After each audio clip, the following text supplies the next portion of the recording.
Welcome to our. Last time हम standing order act cover कर रहे थे। हमने पार्ट 1 और पार्ट 2 ऑलरेडी कवर कर लिया। उसमें हमने ऑलमोस्ट सारी चीज़ें कवर की हैं कि स्टैंडिंग ऑर्डर में डेफिनेशंस क्या होती हैं, अथॉरिटीज़ क्या होती हैं, प्रोसीजर कैसे होता है, सर्टिफिकेशन ऑफिसर कौन है, उसके क्या क्या क्राइटेरिया होते हैं। ये सारी चीज़ें हमने अपने लास्ट वीडियोज़ में कवर कर ली है। अब दो चीज़ें बचती हैं जो हम इस वीडियो में कवर करेंगे। वो है मॉडल स्टैंडिंग ऑर्डर फर्स्ट और सेकंड है आपके पेनाल्टीज़। ये दो चीज़ बची हुई है इस एक्ट के अंदर, अदरवाइज सब कुछ कंप्लीट हो गया। अब ये दो चीज़ भी हम कंप्लीट कर लेते हैं इस वीडियो में, तो हमारा पूरा यूनिट 6 कंप्लीट हो जाएगा। चलिए देखते हैं मॉडल स्टैंडिंग ऑर्डर और matters to be covered. Model standing order होता क्या है? जब मैं आपको स्टैंडिंग ऑर्डर समझा रही थी तो मैंने बताया था कि कुछ कुछ ऐसे मैटर्स होते हैं जो शेड्यूल्स में लिखे हुए हैं, आपको अपने स्टैंडिंग ऑर्डर में उसे कवर करना है। ये मैंने आपको बताया था कि वो सारे मैटर्स कवर होने चाहिए, पर वो मैटर हैं क्या? तो ये सारे मैटर्स हैं, जितनी भी चीज़ें हैं ये सारी चीज़ें आपके स्टैंडिंग ऑर्डर में कवर होना चाहिए। पहला क्या है? Classification of workman.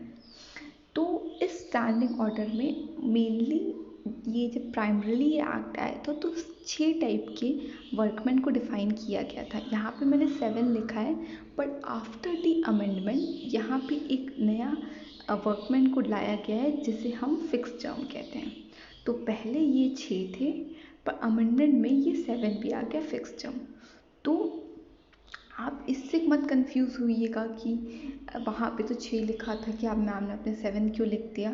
तो मैं आपको अमेंडमेंट अलग से वीडियो प्रोवाइड करूँगी, बट अगर आप पढ़ रहे हो फिर बाद में वहाँ 7 पढ़ना बहुत कंफ्यूजिंग हो जाता है, इसलिए मैंने ऑलरेडी यहाँ मर्ज किया हुआ है।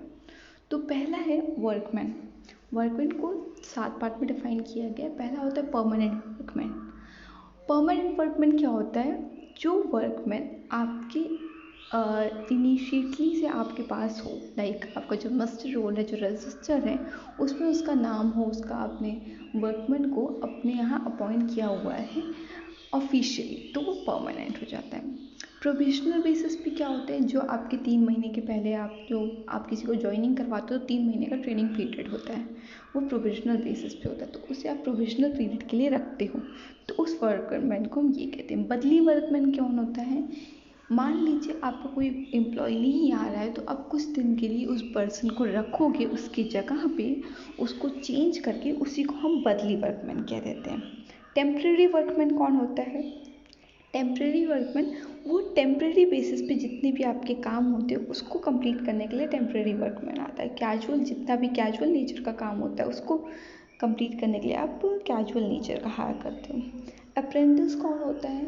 वो क्या कहते हैं, स्टूडेंट्स या फिर वो इंटर्न्स जो आपको ज्वाइन करते हैं एज अ वर्कर, बट वो अपने एजुकेशंस में होते हैं, वो अभी पढ़ रहे हैं, तो उसको आप एज ए अप्रेंटिस को ज्वाइन करवाते हो। फिक्स टर्म क्या होता है? एक पर्टिकुलर फिक्स टाइम के लिए, लाइक आपने एक सीज़न के लिए किसी एक पर्सन को हायर किया कि आप इस सीज़न, इस 2 महीने में आप हमारे साथ काम करोगे, तो वो बंदा, वो वर्कमैन आपका फिक्स टर्म हो जाएगा। और जो फिक्स टर्म होता है उसको एज आप परमानेंट वर्कर ही ट्रीट करोगे, ठीक है। अब टिकट्स क्या होती हैं? ये आपका सेकेंड मैटर है। फर्स्ट मैटर आपका क्लासिफिकेशन ऑफ वर्कर हो गया, सेकेंड हो गया टिकट्स। जैसे जैसे जिस जिस काइंड के आपके पास वर्कर आपने अपॉइंट किए हैं, उस काइंड का आपको टिकट्स या फिर आईडी कार्ड उन्हें देना पड़ेगा। अब देखिए, अब सबको एक जैसा तो आईडी कार्ड नहीं दे सकते ना, एक परमानेंट है, एक बदली वर्कर है, तो आप उसको उस काइंड का आईडी कार्ड एक इशू करोगे और उसे आप दोगे कि जब भी आप वहाँ पर आओ तो ये आईडी कार्ड आप लेकर आओ। Publicly publication of working time. आप कब वर्किंग टाइम का कहाँ पे पब्लिश करोगे, कहाँ पे आप इसका नोटिफाई करोगे कि आपका वर्किंग टाइम है क्या?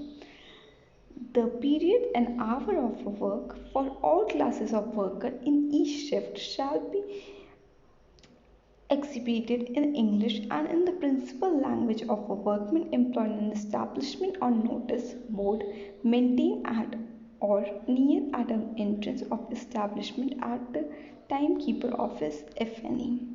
तो आप जो वर्किंग टाइम है उन वर्कर का किसी भी क्लास के, रिगार्डलेस उनकी क्लास के, उनका जो वर्किंग टाइम है इंग्लिश में और एक ऐसी लैंग्वेज में, एक लोकल लैंग्वेज में जिसमें मोस्ट ऑफ द वर्कर उसको समझते हैं, उसमें आप लिखकर नोटिस बोर्ड पे लगा दोगे या फिर एंट्रेंस पे लगा दोगे। ठीक है। फिर सेकंड थर्ड मैटर आता है पब्लिकेशन ऑफ हॉलीडेज एंड पे डेज। इसका जो कब कब आपका हॉलीडे, जो आपका कैलेंडर होता है एक ऑर्गेनाइजेशन का, वो the day observe by the establishment as a holiday, जो आपने ऑब्जर्व किया कि ये हॉलीडेज आएंगे, और आपके पे डेज कौन कौन से होंगे, किस किस दिन उनको काम करना होगा, वो आप उसका एक नोटिस बनाकर स्पेसिफाई कर दोगे, बोर्ड पे लगा दोगे। फोर्थ क्या है, publication of rate wages. The notice specify rate of a wages payable to all classes of workmen. For the classes of workmen shall be displayed on the notice board. तो आपका जो wage rate होता है, notice आप वो भी आप उसको वहाँ पे डिस्प्ले करोगे नोटिस बोर्ड पे। Shift working. अब शिफ्ट वर्किंग क्या होता है, जैसे आपका कुछ ऐसे ऑर्गेनाइजेशन होते हैं, इस्टेब्लिशमेंट होती हैं जहाँ शिफ्ट वाइज शिफ्ट आपका काम होता है। लाइक आपका सुबह से 10 से 5 होगा, फिर 5 से 8 होगा। तो ये जो अलग अलग शिफ्ट में काम होते हैं उसके लिए क्या मॉडल स्टैंडिंग ऑर्डर बोलता है। पहले शिफ्ट को समझते हैं क्या होता है। More than one shift may be worked in a department or a departments or any section of a department of a establishment at a discretion of an employer। तो कोई भी अगर एक दो शिफ्ट कहीं पे भी चल रही है किसी भी डिपार्टमेंट में या फिर किसी और पार्ट ऑफ द डिपार्टमेंट, तो if more than one shift is work, अगर एक से ज़्यादा शिफ्ट वर्क की जा रही है, the workman shall be liable to be transfer from one shift to another. तो उस पर्सन को आप लाइबल है कि उसको एक शिफ्ट से दूसरे शिफ्ट में ट्रांसफ़र कर सकते हो या फिर आप 2 शिफ्ट में लोगों को रख सकते हो। No shift working shall be discontinued without 2 months notice being given in written to the workman prior to the discontinuation, provide that no such notice shall be necessary if closing of the shift is under agreement with the workman affected। इसका क्या मतलब होता है, किसी भी workman को आप बिना नोटिस दिए आप उसके शिफ्ट में चेंजेस नहीं ला सकते हो। और नोटिस कितने दिन का होगा, 2 महीने का आप नोटिस दोगे तभी आप उसके शिफ्ट में चेंजेस लाओगे। ठीक है। इवन प्रोवाइडेड दैट, फिर क्या लिखा है, no such notice shall be necessary. ये नोटिस देना नेसेसरी कब नहीं होगा, तब जब उसके अग्रीमेंट में, जो उसका वर्किंग अग्रीमेंट था उसमें अगर आपने लिखा हुआ है कि उसका वो अफेक्टेड होगा, तो आप नेसेसरी नहीं है वहाँ पे नोटिस देने का। ठीक है। If as result of the discontinuation of a shift working, any workmen are retrenched, such as retrenchment shall be effected in accordance of the provision of।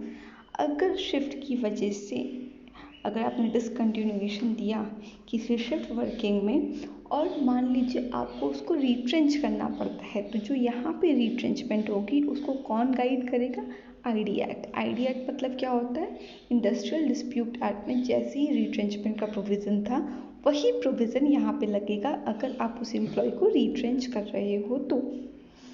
And the rules made under, ये तो हम पढ़ लिए। If the shift is restarted, अगर shift restart होता है, sorry, if the shift is restarted the workman shall be given notice and re employed in accordance with a provision of said act and the said rule. अगर कह रहा है कि अगर आप फिर से रीस्टार्ट करते हो काम को तो उसको आप नोटिस कर दोगे री एम्प्लॉयमेंट का और उसी अकॉर्डेंस में जैसा आपके एक्ट में लिखा हुआ है। तो शिफ्ट वर्किंग आपको समझ आ गया, पहले आप शिफ्ट वर्किंग क्या होता है समझ आ गया। अगर शिफ्ट वर्किंग चेंज करते हो किसी, यहाँ पे मैं थोड़ा सा रिविज़न करवा रही हूँ, अगर शिफ्ट वर्किंग आप चेंज करते हो किसी भी एम्प्लॉई का तो आपको 2 महीने की नोटिस देनी पड़ेगी। और नोटिस कब नहीं देनी पड़ती है, अगर उसके टर्म ऑफ एम्प्लॉयमेंट में ही लिखा है कि शिफ्ट चेंजेस हो सकते हैं तो नोटिस देना मैंडेटरी नहीं होता है। और अगर आप उस बंदे को रिट्रेंच कर देते हो क्योंकि आपने शिफ्ट चेंज किया, उसकी वजह से आपको रिट्रेंचमेंट करना पड़ रहा है उस वर्कर का, तो जो रिट्रेंचमेंट के प्रोविज़न होते हैं वो आपके कहाँ से वो करेंगे, मैच करेंगे, आईडी एक्ट 1947 से। दैट्स ऑल, ये यही कह रहे हैं। अब देखते हैं notice of the change in the shift working, इसको पढ़ लेते हैं। एनी नोटिस ऑफ डिसकंटिन्यूएशन और restarting of a shift working required by standing order 7 shall be in the form 4A। तो आपका जो नोटिस है आपका इवन डिसकंटिन्यूएशन का या फिर रीस्टार्टिंग का जो होता है वो फॉर्म 7 में होगा। Shall be serve in the following manner, the notice shall be displayed by the employer on the notice board at the main entrance of this establishment। तो ये कह रहे हैं कि आपका फॉर्म 4 यूज़ होगा जब आप किसी को डिसकंटिन्यूएट करोगे या फिर आप उससे रीएम्प्लॉयड करोगे, तो फॉर्म 4 आपका फिल करना पड़ेगा आपको। Provided that where and registered under the trade union of workmen assist a copy of the notice shall be served। अगर मान लीजिए वो जो आपका वर्कर है वो किसी ट्रेड यूनियन से बिलोंग करता है, तो वो जो कॉपी आपका फॉर्म है, फॉर्म ऑफ द कॉपी मतलब एक कॉपी आप उस रजिस्टर्ड ट्रेड यूनियन को भी सेंड करोगे। ये आपका हो गया 7A। अब 8 में देखते हैं अटेंडेंस एंड लेट कमिंग।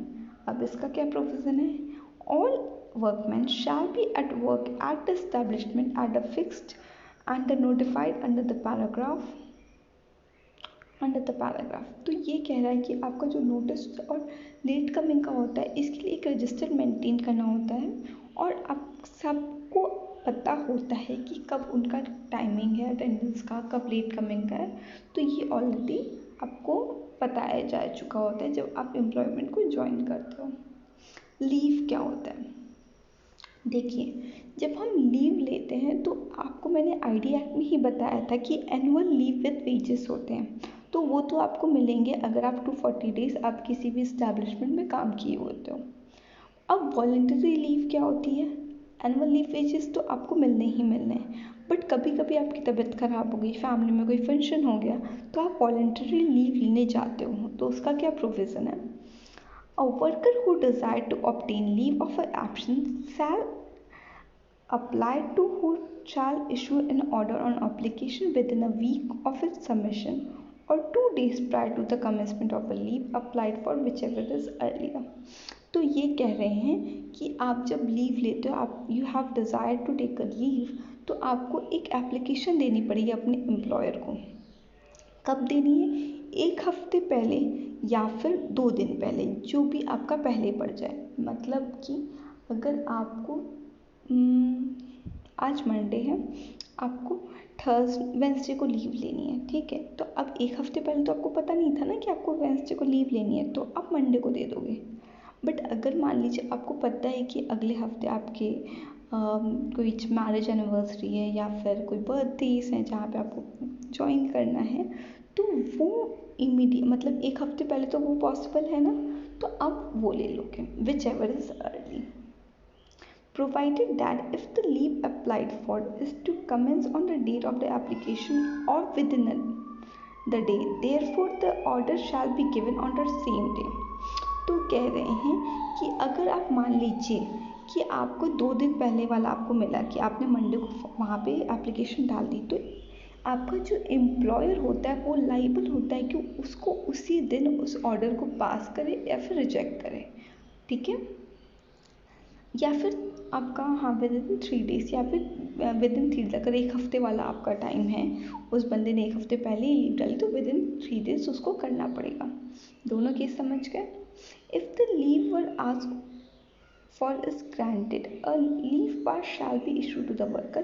अगर वो ग्रांटेड हो गया मतलब आपको लीव मिल गई तो एक लीव पास वहाँ से इशू किया जाएगा वर्कर को। If the leave is refused, अगर वो रिफ्यूज्ड हो गया या फिर पोस्टपोन्ड हो गया है, the fact of such refusal और postponement and the reason therefor shall be recorded in the writing in the register to be maintained for the purpose।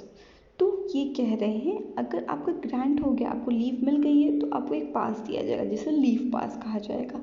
अगर आपका जो लीव है वो पोस्टपोन कर दिया गया या फिर उसको रिजेक्ट कर दिया गया, तो आपको रीज़न बताया जाएगा और एक रजिस्टर है जिसमें उसको नोटिस दिया, वहाँ पे लिखा जाएगा कि इस वजह से लीव आपका पोस्टपोन, अगर पोस्टपोन है तो लिखना ही पड़ेगा, और अगर वो किया गया रिजेक्ट तब भी लिखना पड़ेगा विद द रीज़न। और कौन लिखेगा? Employer. If the worker so desire, a copy of entry in the register shall be supplied to। अगर वर्कर चाहता है तो उसको कॉपी ऑफ एंट्री उसको दी जाएगी। If the workman after the proceeding on the leave desire or extension therefore, he shall apply to who shall send a written reply either granting और refusal of extension. अगर मान लीजिए आपको leave मिल जाती है और आप एक्सटेंशन मांगते हो तो वैसे ही आपको एक एप्लीकेशन, एक अप्लाई रिटर्न में देना पड़ेगा कि हाँ मुझे इसने आपने 3 दिन का आपने लीव दिया था, मुझे 2 दिन और चाहिए। तो फिर वही होगा कि आपको रिफ्यूज़ किया जाएगा या फिर ग्रांट कर दिया जाएगा या फिर पोस्टपोन किया जाएगा, तो वो डिपेंड करता है। फिर क्या होता है?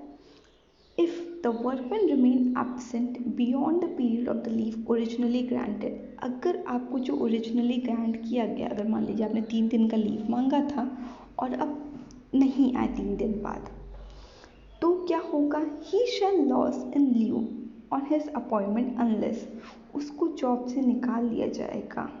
बट कब नहीं निकाला जाएगा? उसको निकाल देना जाएगा।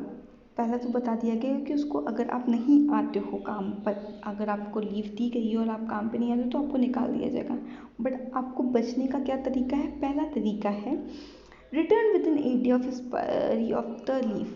आप रिटर्न आ जाओ 8 दिन के अंदर। अब मतलब देखिए, आपकी एक्सपायरी ऑफ लीव 3 दिन बाद तो हो गई थी, बट उस 3 दिन के बाद जो 8 दिन है उसके अंदर ही आप आ जाओ, तो आपको नहीं निकाला जाएगा। या फिर explain to the satisfaction of his inability to return before the expiry of his leave, या फिर आप आते हो और आप वहाँ पे एक वैलिड रीज़न दो कि आप क्यों नहीं आए। मतलब आपका तो लीव 3 दिन का था पर आप क्यों नहीं आए, एक सेटिस्फैक्ट्री रीज़न अगर आप दोगे तो भी आपको नहीं निकाला जाएगा। In the case the workman loses his leave on his appointment, he shall be entitled to be kept on the बदली लिस्ट। That's all. अगर वो लूज़ कर देता है या फिर ऐसा कुछ होता है तो उसको बदली लिस्ट में डाल दिया जाएगा। कैजुअल लीव क्या होता है? कैजुअल लीव ऐसे लीव होते हैं, मान लीजिए कि बहुत टाइम होता है हमारी लाइफ में कि हमें पता नहीं होता है कि अचानक से तबीयत ख़राब हो गई या फिर अचानक से किसी और फैमिली मेम्बर के थे, तो वो कैजुअली आपका आप प्रिडिक्ट नहीं कर सकते हो ना, तो आपको इमीडिएट जो लीव लेनी पड़ेगी वो लीव आपका कैजुअल लीव में आता है। A workman may be granted casual leave of absence with or without pay not exceeding 10 year in a aggregate in a calendar year। तो आपको 10 कैजुअल लीव मिलेगी एक साल में। Such leave shall not be more than 3 days at a time। मतलब आप ये जो 10 दिन मिल रहे हैं उसको ऐसा नहीं है कि एक ही टाइम पे आप 10 यूज़ कर लो, आप मैक्सिमम 3 दिन का कैजुअल लीव लगा सकते हो एक टाइम पे, accept in the case of the sickness. अगर आप बीमार हो तो 3 दिन से ज़्यादा लग सकती है आपकी कैजुअल लीव, अदरवाइज नहीं लगेगी। Such leave is intended to meet special circumstances which can not be foreseen. मैंने बताया कि वो ऐसे सिचुएशन, ऐसे सर्कमस्टांसेस जो आपको नहीं दिखते, आप प्रिडिक्ट नहीं कर सकते हो, उसी चीज़ को आप कोप अप करने के लिए कैजुअल लीव डाली जाती है। Sorry, payment of wages. तो पेमेंट ऑफ वेजेस में क्या होता है? अब पेमेंट ऑफ वेजेस के लिए क्या क्या प्रोविजन है? Any wages due to the workman but not paid on the casual pay off pay day on account there being unclaimed shall be paid on the employer on an unclaimed wages paid duly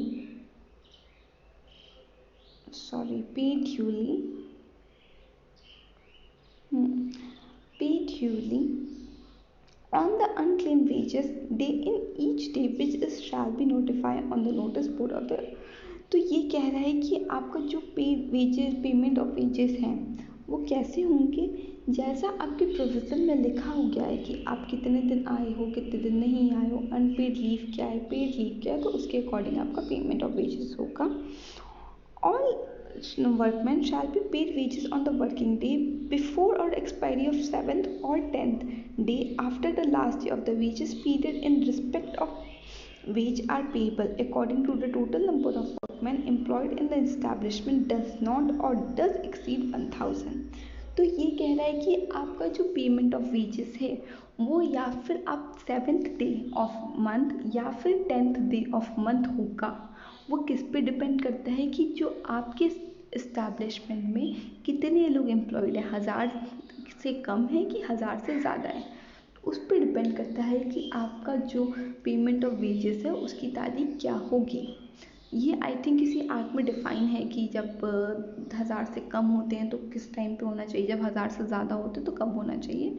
इसी पे वो depend करता है कि number of workers कितने employed हैं आपके establishment में। तो ये यहाँ पे कह रहे हैं टर्मिनेशन ऑफ एम्प्लॉयमेंट। आप कैसे अपने एम्प्लॉयज़ को टर्मिनेट करोगे, उसके भी तो कुछ प्रोविज़न होते होंगे, तो उसको देख लेते हैं। For terminating employment of a permanent worker, a notice in the written shall be given either by the employer or the workman, 1 month notice in the case of the monthly rated workman and a 2-week notice in the case of the other workman। तो जब terminate करोगे किसी employees को, अगर आप permanent को कर रहे हो तो 1 मंथ का नोटिस देना पड़ेगा। अगर किसी अदर टाइप को कर रहे हो, मैंने और टाइप भी बताए, अगर अदर टाइप को कर रहे हो तो 2 वीक का आपको वो करना पड़ेगा, नोटिस देना पड़ेगा और 2 वीक का पेमेंट भी देना पड़ेगा। तो पहले समझो इस बात को। अगर परमानेंट वर्कर है तो उसको 1 मंथ का नोटिस देना पड़ेगा। अगर 1 मंथ का नोटिस दे रहे हो तो उसे 1 मंथ की सैलरी भी देनी पड़ेगी, ठीक है। और अगर कोई अदर काइंड ऑफ वर्कर है तो उसको 2 हफ्ते की आपको नोटिस देनी होगी और 2 हफ्ते की ही आपको उसको पेमेंट करना पड़ेगा, ठीक है। No temporary worker where monthly rated, weekly rated और पीस रेटेड और नो प्रोविजनरी और badli shall be entitle to any notice और पे। तो टेम्परेरी वर्कर को नहीं मिलेगा, जो मंथली रेटेड हो या वीकली रेटेड हो, पीस रेटेड हो या फिर जो प्रोविजनल में होते या फिर बदली में होते, shall be entitled to any notice or pay in lieu thereof if the service are terminated। अगर इनकी सर्विस को टर्मिनेट करेंगे तो कोई भी इनको ना पेमेंट मिलेगा ना नोटिस मिलेगी, ठीक है। But the service of the temporary workman shall not be terminated at a punishment unless he have given an opportunity of explanation in the charge of misconduct। तो ये कह रहा है कि आप जो टेम्प्रेरी वर्कर है उनको ऐसे ही नहीं निकाल सकते हो, एज अ पनिशमेंट आप नहीं निकाल सकते हो बिना उसके साइड को सुने, मतलब उसको अपॉर्चुनिटी ऑफ बीइंग हर्ड उसको दिया जाएगा। फिर देखते हैं where the employment of any worker is terminated, जहाँ पे भी टर्मिनेट किया जा रहा है, the wages earned by him और other dues if any shall be paid before the expiry of the second working day. तो कुछ भी ऐसा कुछ होता है, टर्मिनेट करते हैं तो उसको जितना भी उसको पैसे उसने अर्न किए हैं या फिर ड्यू हैं उसको सेकेंड वर्किंग डे में उसको दे देना चाहिए, ठीक है। अब आता है ये 4 पॉइंट और है आपके मैटर्स में। आपका है डिसिप्लिनरी एक्शन फॉर मिसकंडक्ट। ये मैंने आपको बता दिया है कि डिसिप्लिनरी एक्शन में क्या क्या होता है। अगर कोई एम्प्लॉय मिसकंडक्ट करता है तो आप क्या क्या कर सकते हो। मिसकंडक्ट में मैंने बताया था कि उसकी जो सैलरी होती है एज अ फाइन आप सिर्फ 3% ही काट सकते हो, और अगर आप उसको सस्पेंड कर रहे हो तो सस्पेंशन अलाउंस आपको पे करनी पड़ेगी। और सस्पेंशन अलाउंस के मैंने केसेस आपको बताए थे, वो भी आपको क्लियर होगा। अगर आपको नहीं क्लियर है तो मैं उस वीडियो की लिंक आप नीचे डिस्क्रिप्शन में डाल दूँगी, आप प्लीज़ वहाँ पे देख लेना। बहुत अच्छे से एक्सप्लेन किया हुआ है, बहुत शॉर्ट में, तो आप प्लीज़ देख लेना। Certificate on the termination of service, एक सर्टिफिकेट दिया जाता है अगर कोई भी सर्विस को टर्मिनेट कर रहा है या फिर वो जा रहा है वॉलंटरी या फिर आप उसे निकाल ले तो एक सर्टिफिकेट दिया जाता है, वो आपको देना होगा। कंप्लेंट्स आप डाल सकते हो अगर मान लीजिए कि कुछ इश्यूज हो जाते हैं, उस रिगार्डिंग आप कंप्लेंट भी फाइल कर सकते हो। लाइबिलिटी यहाँ पे किसकी एक्सप्लेन की गई है, एम्प्लॉयर की लाइबिलिटी एक्सप्लेन की गई। तो बहुत कुछ इंपॉर्टेंट नहीं था तो मैंने इसको ब्रीफ नहीं किया है। Execution of standing order. Execution of standing order कहाँ लगाना है वो आपको बता दी हूँ कि नोटिस बोर्ड पे लगता है, और उसका कैसे कैसे सर्टिफिकेशन होता है वो आपको क्लियर है ही, ऑलरेडी मैंने बताया हुआ है। पेनल्टीज देख लेते हैं, कब पेनलाइज किया जाएगा, क्या क्या पेनल्टीज होती हैं इस एक्ट के अंदर। तो पहला होता है fail to submit draft standing order और modification of standing order without approval of certifying officer. आप फेल हो जाते हो, जो आपने ड्राफ्ट स्टैंडिंग ऑर्डर आपको सेंड करना था, या फिर मॉडिफिकेशन वाला स्टैंडिंग ऑर्डर आप भूल जाते हो या फिर आप गलत कर देते हो, तो फाइन होगा, फाइन ऑफ 5,000 होगा। अगर आप कंटिन्यू करते हो तो 200 रुपये पड़ते होंगे आपके। अब आता है कॉन्ट्रवेशन ऑफ एसओ फाइनली सर्टिफाइड। अगर आपका ये जो स्टैंडिंग ऑर्डर है फाइनली सर्टिफाइड हो गया और तब भी उसमें कुछ कॉन्ट्रवेंशन आ रही है, कुछ एरर आ रहा है, कुछ मैटर्स में कुछ इश्यूज आ रहे हैं, तो फाइन आपके 100 रुपये होंगे। अगर आप कंटिन्यू करते हो तो 25 रुपये पर डे होंगे। That's all. ये आपकी पेनल्टीज़ हो गई, और आपके जितने भी मॉडल स्टैंडिंग ऑर्डर के अंदर जितने भी आपके मैटर्स थे वो मैंने कवर कर लिए। यहाँ पे आपका ये एक्ट पूरा कंप्लीट हो जाता है और आपका यूनिट 6 भी कंप्लीट हो जाता है। और अब हम नेक्स्ट वीडियोस में नेक्स्ट यूनिट को डिस्कस करेंगे और सारे जितने भी एक्ट हैं उसको डिस्कस करेंगे। Thank you.